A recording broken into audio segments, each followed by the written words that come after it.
शहर में हूँ और बहुत ही पुराना शहर है। इस शहर को आकर्षक, लुभावक, जानदार, शानदार बन जाना चाहिए था। ट्रैफिक व्यवस्था की बात हो, लॉ एंड ऑर्डर की बात हो, ड्रेनिंग सिस्टम को ठीक करने की बात हो, ये जिम्मेदारियाँ नगर निगम प्रशासन, नगर निगम के मेयर, डिप्टी मेयर, संबंधित वार्ड काउंसलर के साथ साथ स्थानीय माननीय विधायक की होनी चाहिए थी। हालांकि 2 फ्लाईओवर है, 3 फ्लाईओवर है शहर में, लेकिन ये पर्याप्त नहीं है। इन्हीं सब मुद्दों को लेके राजनीति, सामाजिक, शैक्षणिक चर्चा के क्रम में आज मैं इस शहर में आया हूं और मेरे साथ भारतीय जनता पार्टी महिला मोर्चा की राष्ट्रीय कार्यकारिणी सदस्य श्री डॉक्टर ममता रानी जी हैं, जो बीजेपी में आस्था रखती हैं और कभी पार्टी से पलटी राम वाला काम इन्होंने नहीं किया। हालांकि मेरे संज्ञान में और जानकारी में एक संदर्भ ये भी है, ये 2 महत्वपूर्ण पार्टियों का इनके पास ऑफर भी आया था, लेकिन समर्पण, त्याग, परिश्रम और सबसे बड़ा अनुशासन ये भाजपा सिखाती है और उसकी ही प्रतिमूर्ति, उसकी ही जीता जागता उदाहरण ममता रानी जी हैं। ममता रानी जी, आपने सुदर्शन न्यूज़ को समय दिया है, इसके लिए कि मैं धन्यवाद दूंगा। और सवाल के पहले क्रम में मैं आपसे ये जानना चाहूँगा कि मुजफ्फरपुर शहर बहुत ही पुराना शहर है और उत्तरी बिहार का ही पुराना शहर है, लेकिन जो व्यवस्था है उस व्यवस्था में अच्छे प्रतिनिधि, लोकतांत्रिक तरीके से चुने हुए प्रतिनिधि के नहीं होने के वजह से अभी भी इस पूरे विधानसभा में छोटे बड़े जटिल समस्याओं का समाधान नहीं हो पाया, चाहे विधायक किसी भी पार्टी के क्यों न हो। क्या कहना चाहेंगे इस विषय पे? जी बिल्कुल, मुजफ्फरपुर को सालों पूर्व स्मार्ट सिटी का दर्जा मिला, उसके लिए फंडिंग मिली, लेकिन मुजफ्फरपुर हमारे सपनों का शहर बन नहीं पाया। उसमें कई चीज़ें मैं मानती हूँ कि कारक रही हैं। एक तो कि नगर निगम और जो स्थानीय विधायक हैं, जो स्थानीय संस्थाएं हैं जैसे बुडको है, ये सब, इन लोगों के बीच एक कोऑर्डिनेशन की हमेशा कमी रही है। ये कहीं ना कहीं हम विफल हुए हैं इस चीज़ में और इसका नतीजा ये है कि ये स्मार्ट सिटी नहीं बन पाया। अब कभी पाइप के लिए सड़क खोद दी गई, कभी जल के लिए सड़क खोद दी गई, तो सड़कें बनती कम हैं और खोदी ज़्यादा जाती हैं। तो कोऑर्डिनेशन बना के मुजफ्फरपुर का विकास नहीं हुआ। जल जमाव एक बड़ी समस्या है, ट्रैफिक एक बहुत बड़ी समस्या है यहाँ, और इसके अतिरिक्त आप लॉ एंड ऑर्डर की भी समस्या कह सकते हैं कि यहाँ पर है, क्योंकि आए दिन छिनतई, आए दिन पॉकेटमारी, इस तरीके की वारदातें होती रहती हैं। तो मुजफ्फरपुर अभी सही मायने में स्मार्ट सिटी तो नहीं बन पाया है। चलिए, अपने ज़िंदगी का आपने बहुत साल शैक्षणिक व्यवस्थाओं में दी। निजी स्कूल में आप पहले बच्चों को पढ़ाया करती थी, फिर महाविद्यालय में आई, प्राध्यापक बनी, प्राचार्या बनी, आचार्य बनी, अभी भी कार्यरत हैं। और जितने सारे आपके इस ड्राइंग हॉल में जितने सारे ये सब लगे हुए हैं, मैं कहूँगा ज़रा इनको भी आप ले लीजिए पीछे से हट के। ये प्रमाण है, ये दिखाता है कि आपका जो समर्पण की भावना थी शैक्षणिक व्यवस्थाओं में, उसका ये उदाहरण है। और ये बताता है कि मैडम ने इन अमुक कामों के लिए इस पुरस्कृत से पुरस्कृत की गई है, इस पुरस्कार से पुरस्कृत की गई है।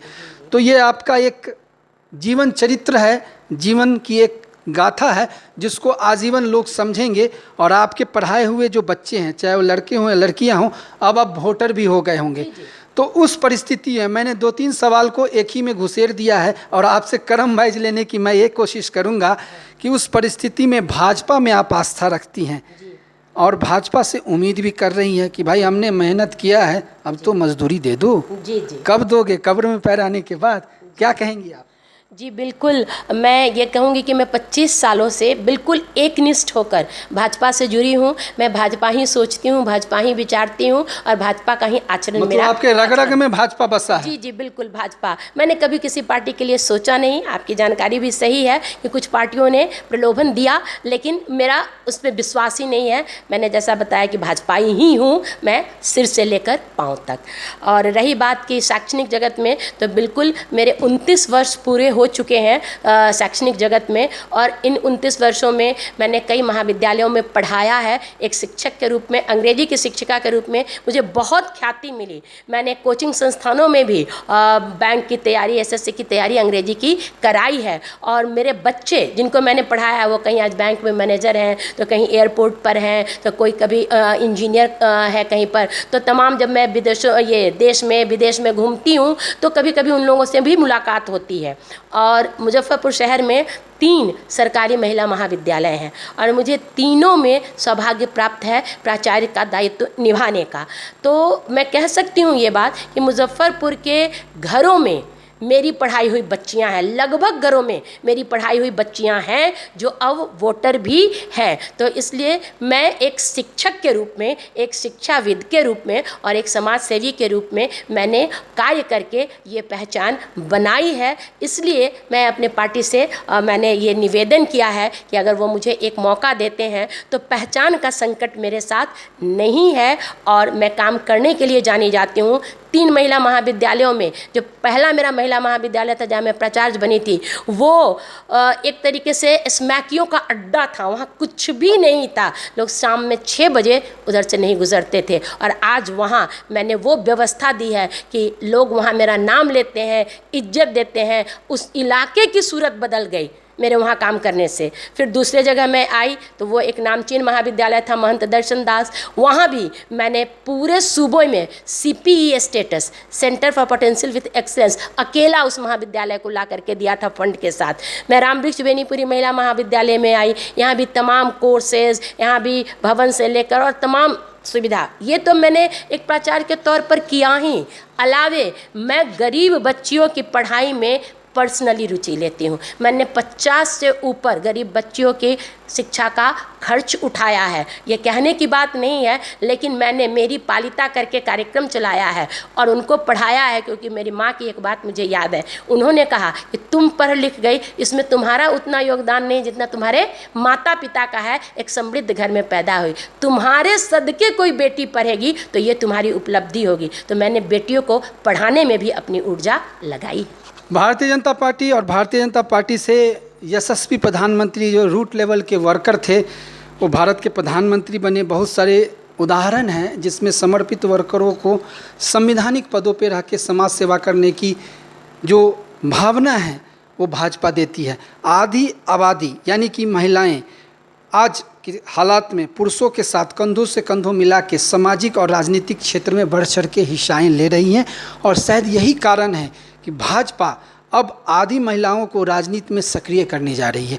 ये बहुत बड़ा विषय है। बिहार के इतिहास में ये स्वर्णिम अक्षरों में, गोल्डन वर्ड्स में ये लिखा जाएगा। आने वाले समय में महिलाओं को प्रतिनिधित्व करने का पूरा मौका मिलेगा, और मेरी ये सोच है कि इस प्रयोग से भाजपा ही नहीं हिंदुस्तान में एक अच्छा मैसेज जाएगा। ममता रानी जी, प्रोफेसर ममता रानी जी, डॉक्टर ममता रानी जी, शिक्षाविद ममता रानी जी अगर इस फॉर्मूले पे टिकती हैं, भाजपा इनको लाती हैं, एक सहयोग करती है, एक प्रयोग करती हैं, तो मुजफ्फरपुर से जो मैसेज निकल के जाएगा वो पूरे बिहार में नहीं पूरे हिंदुस्तान में जाएगा। क्योंकि ऐसी शख्सियत की ज़रूरत विधानसभा में भी आज के बदलते हालात में है।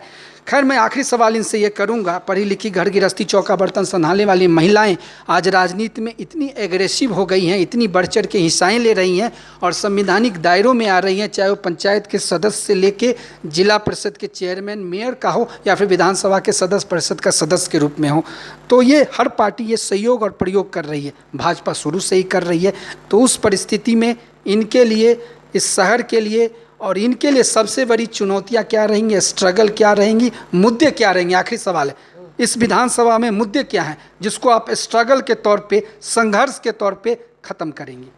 जी, मैंने पहले भी चर्चा की है कि अगर मुझे प्रतिनिधित्व का मौका पार्टी देती है, मैं फिर कहूँगी कि मैं पार्टी की सच्ची सिपाही हूँ, इसलिए जो पार्टी कहेगी मैं उसे मानूंगी। तो अगर पार्टी मुझे ये मौका देती है तो मैंने कहा कि यहाँ सबसे बड़ा है कि एक मास्टर ड्रेनेज का मास्टर प्लान जो है, लेकिन वो एग्जीक्यूट नहीं हुआ है, उसको निगम के साथ एक कोऑर्डिनेशन बना के उसको एग्जीक्यूट करवाना है। ट्रैफिक, हालांकि कई सड़कें आउटर सर्किल से बनी है, एक सड़क अभी एक हाईवे और बन के तैयार है, तो कैसे मुजफ्फरपुर के अंदर ट्रैफिक सुचारू रूप से हो, इस पर काम करने की ज़रूरत है। मुजफ्फरपुर को एयरपोर्ट नहीं मिला या एम्स नहीं मिला, लेकिन मुजफ्फरपुर को शिक्षा का हब तो बनाया जा सकता है। ये संभावनाएं हैं। बिल्कुल, यहाँ MIT है, यहाँ मेडिकल कॉलेज है, तो और उच्च स्तरीय शिक्षण संस्थान यहाँ आए कि यहाँ के बच्चों का पलायन रुके और वो यहाँ उच्च स्तरीय शिक्षा, वर्ल्ड क्लास जो एजुकेशन कहते हैं, वो हासिल कर सके। चूँकि मैं एक एजुकेशनिस्ट हूँ, तो ये भी मेरा एक सपना है। ये आपका कमिटमेंट है क्या? बिल्कुल, कैमरे पे कर रही हैं, आपको मौका मिला तो इन क्षेत्रों में आप काम करेंगी? बिल्कुल, मुझे मौका मिला तो, चूँकि मैं एक आम नागरिक की तरह इन चीज़ों को फेस करती हूँ, मैं इस धरती की हूँ, इस मिट्टी की हूँ, तो मुझे पता है कि हाँ, यहाँ कहाँ कहाँ ध्यान लगाने की ज़रूरत है, कहाँ कहाँ काम करने की ज़रूरत है। तो ये एक चीज़ होगी कि मुजफ्फरपुर को शिक्षा के हब के रूप में विकसित किया जाए। तो इन चीज़ों पर, और महिला होने के नाते महिलाओं की सुरक्षा, ये मेरी प्राथमिकता में रहेगा कि महिलाएं आज जो चेन पहन के निकलती हैं, चेन छिनतई हो जाता है, कभी साइबर ठगी की शिकार होती हैं, महिलाओं के लिए शहर में कहीं पर ये शौचालय नहीं है, महिलाओं को आवाजाही में जो समस्याएं होती हैं, तो इन पर भी मेरी एक सतत दृष्टि रहेगी कि महिलाएं, वह समाज बहुत अच्छा समाज माना जाता है जहां महिलाएं निर्भीक होकर के विचरण कर सके। तो इस पर भी मेरा कार्य होगा अगर मुझे मौका मिला। चलिए, बहुत बहुत धन्यवाद आपने